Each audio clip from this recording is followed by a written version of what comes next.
എല്ലാവർക്കും നമസ്കാരം. പഞ്ചതന്ത്ര മിത്രഭേദത്തിലെ 12ാമത്തെ കഥയാണ് നീലക്കുറുക്കൻ.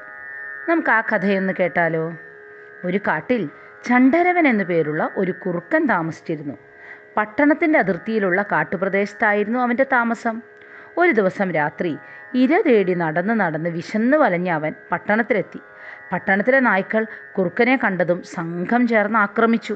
നായ്ക്കളെ പേടിച്ച് പാവം കുറുക്കൻ എങ്ങോട്ടെന്നില്ലാതെ ഓടി. അങ്ങനെ ഓടി അവനൊരു അലക്കുകാരൻ്റെ വീട്ടിൽ ചെന്ന് കയറി. അലക്കുകാരൻ്റെ വീടിൻ്റെ പുറത്ത് ഒരു പാത്രത്തിൽ നീലം കലക്കി വെച്ചിട്ടുണ്ടായിരുന്നു. നമുക്കറിയാം, നമ്മൾ വെള്ള വസ്ത്രങ്ങളൊക്കെ കൂടുതൽ വെണ്മ കിട്ടുന്നതിനായിട്ട് നീലം മുക്കും. ഇപ്പോഴൊക്കെ നമ്മൾ ഉജാല അങ്ങനെയുള്ള സാധനങ്ങളല്ലേ മുക്കുക. അന്ന് കാലത്ത് നമ്മൾ നീലമാണ് കലക്കി വെക്കുക. അതൊരു വലിയ പാത്രത്തിൽ കലക്കി വെച്ചിട്ടുണ്ടായിരുന്നു. നായ്ക്കളുടെ പിടിയിൽ നിന്ന് രക്ഷപ്പെട്ട് ഓടിയ ഓട്ടത്തിനിടയിൽ ഈ കുറുക്കൻ എന്ത് ചെയ്തു? നീലം കലർന്ന പാത്രത്തിലേക്ക് തലയും കുത്തി അങ്ങ് വീണു. ഒരു വിധത്തിൽ തപ്പി തടഞ്ഞ് പാത്രത്തിൽ നിന്ന് എഴുന്നേറ്റ് പുറത്തു കടന്ന അവൻ കാട്ടിലേക്ക് തന്നെ തിരികെ ഓടിപ്പോയി. കാട്ടിലെത്തിയ കുറുക്കനെ കണ്ടിട്ട് കാട്ടുമൃഗങ്ങൾ അമ്പരന്നു. അയ്യോ, ഇതെന്താണ്? ഒരു വിചിത്ര ജീവി നമ്മുടെ കാട്ടിലെത്തിയിട്ടുണ്ടല്ലോ. നീല നിറത്തിലുള്ള ഇത്തരം ഒരു ജന്തുവിനെ മുമ്പെങ്ങും ഇവിടെ കണ്ടിട്ടില്ലല്ലോ. അവർ ദൂരേക്ക് മാറി നിന്ന് ഭയത്തോടുകൂടി കുറുക്കനെ നോക്കാൻ തുടങ്ങി. കാരണം ആ നീല വെള്ളത്തിൽ വീണ കുറുക്കൻ അവിടെ നിന്ന് പുറത്തു കടന്നപ്പോൾ അവൻ്റെ ശരീരം മുഴുവൻ നീല നിറമായിട്ടുണ്ടായിരുന്നു. അപ്പോൾ മൃഗങ്ങളൊക്കെ തന്നെ അത്ഭുതത്തോടു കൂടി നോക്കുന്നത് കണ്ടപ്പോൾ അവനൊരു സൂത്രം തോന്നി. അവൻ എന്തു പറഞ്ഞെന്നറിയോ? പേടിക്കേണ്ട, എൻ്റെ പേര് ചണ്ഡരവൻ എന്നാണ്. ദേവലോകത്തു നിന്നുമാണ് ഞാൻ വന്നിരിക്കുന്നത്. നിങ്ങൾക്ക് ആരും ആശ്രയമില്ലല്ലോ. നിങ്ങളെയൊക്കെ രക്ഷിക്കുവാനായിട്ട് ദേവേന്ദ്രൻ എന്നെ ഇങ്ങോട്ട് അയച്ചിരിക്കുകയാണ്. അപ്പോൾ മൃഗങ്ങൾക്കൊക്കെ നല്ല സന്തോഷമായി. ഈ ദേവേന്ദ്രനൊക്കെ തങ്ങളെ ശ്രദ്ധിക്കുവാനും തങ്ങളുടെ രക്ഷയ്ക്കും വേണ്ടിയിട്ട് ഒരാളെ തങ്ങളുടെ അടുത്തേക്ക് അയച്ചു എന്നൊക്കെ പറഞ്ഞപ്പോൾ അവർക്ക് വളരെയധികം സന്തോഷമായി. വാർത്ത കാട്ടിലെങ്ങും പരന്നു. കുറേ കഴിഞ്ഞപ്പോൾ സിംഹം, കടുവ, ആന, കരടി അങ്ങനെ തുടങ്ങിയിട്ടുള്ള പല മൃഗങ്ങളും വളരെ ഭയഭക്തി ബഹുമാനത്തോടു കൂടി വന്ന് കുറുക്കനെ ഇങ്ങനെ തൊഴുവാൻ തുടങ്ങി. അവരെന്ത് ചെയ്തു? കുറുക്കനെ അവിടുത്തെ രാജാവാക്കി വാഴിച്ചു. എല്ലാവരെയും അടക്കി ഭരിച്ച് അന്ന് തൊട്ട് കുറുക്കൻ ആ കാട്ടിൽ സുഖമായി അങ്ങനെ കഴിഞ്ഞു വന്നു. അങ്ങനെയിരിക്കെ ഒരു ദിവസം കുറുക്ക രാജാവ് പരിവാരസമേതം ഇരിക്കുമ്പോൾ ദൂരെ ഒരു ശബ്ദം കേട്ടു. ഒരു പറ്റം കുറുക്കന്മാർ ഓരിയിടുന്ന ശബ്ദം. അപ്പോൾ സാധാരണ ഈ കുറുക്കന്മാർ അങ്ങനെയാണ്.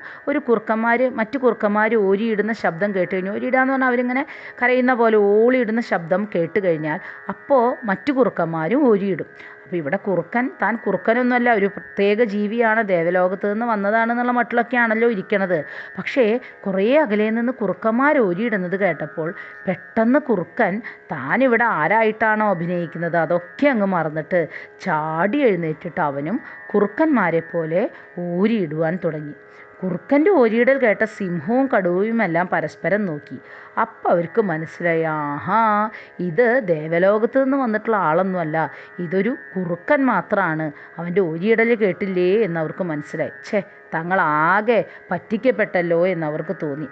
ആളറിയാതെ ആ കള്ളക്കുറുക്കനെ രാജാവാക്കിയ നമ്മൾ എന്തൊരു മണ്ടന്മാരാണ് എന്ന് അവർ തമ്മിൽ പറഞ്ഞു. പിന്നെ എന്തു ചെയ്തു? എല്ലാ മൃഗങ്ങളും കൂടി വന്ന് കുറുക്കനെ കൊന്ന് അവൻ്റെ ആ ഒരു ശല്യം ആ കാട്ടിൽ നിന്ന് തീർത്തു. ദമനകൻ ഈ ഒരു കഥ പറഞ്ഞ് അവസാനിപ്പിച്ചപ്പോൾ പിങ്കളകൻ ചോദിക്കുകയാണ്, ശരി, ആ കാള സഞ്ജീവകൻ എന്നെ ആക്രമിക്കാൻ ശ്രമിച്ചാൽ ഞാനതെങ്ങനെയാണ് മനസ്സിലാക്കുക? അപ്പോൾ ദമനകൻ പറയാണ്, അത് വളരെ നിസ്സാരമാണ്. തലയുയർത്തി പിടിച്ചാണ് അവൻ എന്നും അങ്ങയുടെ മുമ്പിൽ വരാറുള്ളത്. ഇന്ന് അവൻ വരുന്നത് വിറയ്ക്കുന്ന കാലുകളോടെ തലയും കുമ്പിട്ടായിരിക്കും. ആ ലക്ഷണം കണ്ടാൽ ആക്രമിക്കാനാണ് അവൻ്റെ വരവെന്ന് ധരിച്ചു കൊള്ളണം. രാജാവിനോട് ഇത്രയും പറഞ്ഞിട്ട് ദമനകൻ നേരെ പോയത് എങ്ങടാണെന്നറിയോ? സഞ്ജീവകൻ്റെ അടുത്തേക്കാണ്. കാരണം ദമനകനായിട്ട് സഞ്ജീവകന് നല്ല അടുപ്പാണ്.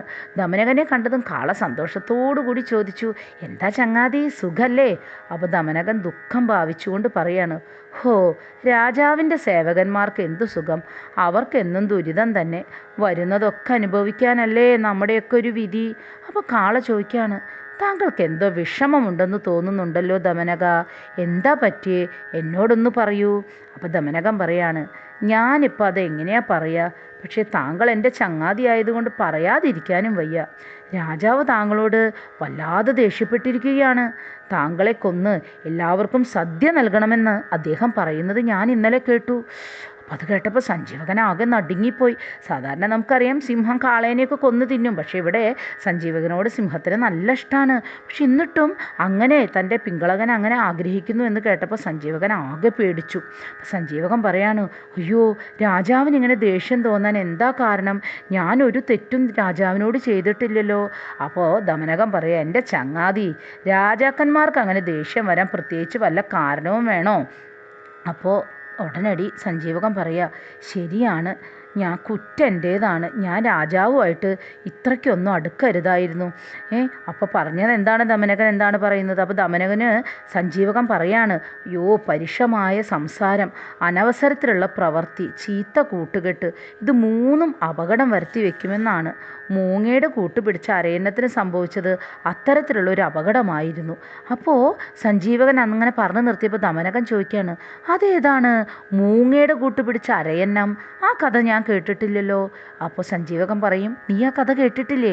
എന്നാൽ ഞാൻ നിനക്ക് ആ കഥ പറഞ്ഞു തരാമെന്ന് പറഞ്ഞ് അരയന്നത്തിന് സംഭവിച്ച കഥ സഞ്ജീവകൻ ദമനകന് പറഞ്ഞു കൊടുക്കുവാൻ ആരംഭിച്ചു. ആ കഥ നമുക്ക് അടുത്ത ആഴ്ച കേൾക്കാം.